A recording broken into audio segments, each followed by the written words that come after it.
আসসালামু আলাইকুম রহমতুল্লাহ। প্রিয় শিক্ষার্থীবৃন্দ, আশা করি সকলেই ভালো আছেন।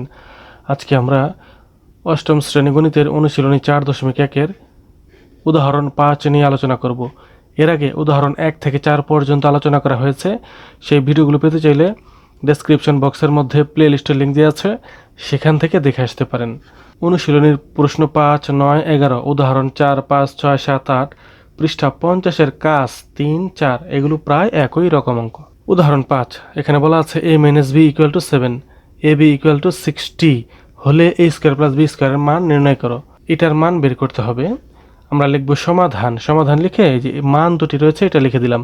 a মাইনাস b সমান 7, ab সমান 60 লিখে দিলাম। এটা আমরা লিখে দিলাম। সুতরাং প্রদত্ত রাশি লিখে এই যে যেটা প্রশ্নে দেওয়া আছে সেটা আমরা এখানে লিখে নিলাম। এখন এটা লেখার পর এই লাইনটা কিভাবে পেলাম সেটা আমরা দেখি। এই যে এটা আমরা দুটি অনুসিদ্ধান্ত এটা আমরা জানি। A square plus B square সমান A plus B whole square minus 2ab, A square plus B square সমান A minus B whole square plus 2ab। বন্ধুরা দেখুন, প্রশ্ন দুটি একই রকম কিন্তু উত্তর দুটি ভিন্ন রকম। এখানে প্রথম প্লাস বাইরে মাইনাস, প্রথমে মাইনাস বাইরে প্লাস। প্রশ্ন দুটি একই রকম কিন্তু উত্তর দুটি ভিন্ন রকম। এটা এক এক সময় এক একটা লাগে। আমরা দেখি এখানে মাইনাসের মান রয়েছে এ মাইনাস বি মানে এখানে মাইনাসের মান রয়েছে, এই জন্য আমরা এখন এই অনুসিদ্ধান্তটি নিব, যেটা এটা নেব আমরা। এটা নিতে পারবো না, এটা নিব। কেন? এখানে মাইনাস, এটা হচ্ছে মাইনাসের অনুসিদ্ধান্ত, এই যেটা মাইনাস আর মান দেওয়া আছে মাইনাসের, এই জন্য আমরা এটা নেব।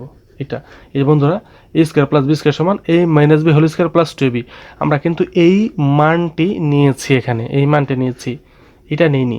আমরা উদাহরণ 4-এর মধ্যে এই মানটি ব্যবহার করেছিলাম, মানে এই অনুসিদ্ধান্তটি ব্যবহার করেছিলাম, কিন্তু উদাহরণ 5-এর মধ্যে এই অনুসিদ্ধান্ত ব্যবহার করতে হবে। আশা করি বুঝতে পেরেছেন।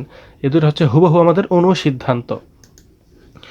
এখন আমরা মান বসাবো। a মাইনাস বি সমান 7, আমরা পেয়েছি 7, এখানে 7 লিখে দিলাম। এই বাইরের স্কোয়ার দিয়ে দিব, বাইরে যে প্লাস রয়েছে প্লাস দিব।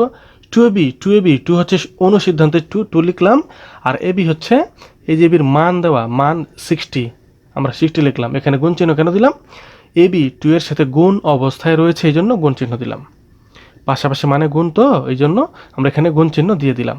এবার 7 স্কোয়ার মানে হচ্ছে 7 গুণ 7 মানে 7 7 49 আমরা লিখে দিলাম। প্লাস আর প্লাস, আর 2 দিয়ে 60কে গুণ, 60 দুগুণে 120 হয়, 120 এটা আমরা লিখে দিলাম। এখন আমরা কি করব? 49 প্লাস 120 মানে 49 যোগ 120 যোগ করলে হয় 169। বন্ধুরা, এটাই হচ্ছে আমাদের উদাহরণ 5-এর অ্যান্সার। এই অনুশীলনের পরবর্তী ভিডিওগুলো সবার আগে পাওয়ার জন্য চ্যানেলটি সাবস্ক্রাইব করে বেল আইকনটিতে অন করে দিন। সবাই ভালো থাকবেন। আল্লাহ হাফেজ।